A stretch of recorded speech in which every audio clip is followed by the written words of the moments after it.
In this video, I'm about to show you how to cancel NordVPN subscription and get a refund. So let's just begin. So what are you going to be doing here is you can see on the left side we have this billing option, right? So once you simply go for a plan, let's just say you choose to download NordVPN, and you can see you're going to be seeing this kind of pricings and plans because you're not subscribed yet. But in this case, you want to cancel your subscription. By the way, if you want to get 70% off on NordVPN, you can use the link in the description below to exactly get that discount. So it is a huge offer to avail. You can see now we have this a set of options showing up in here that we can use. So first of all, we have this complete, plus, and basic package.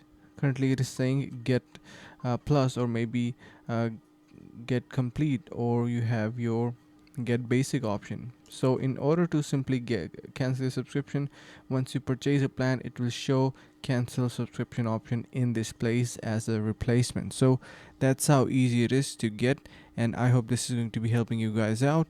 Make sure to subscribe to our channel. If you have any questions, let me know in the comments below, and stay tuned. See you in the next video.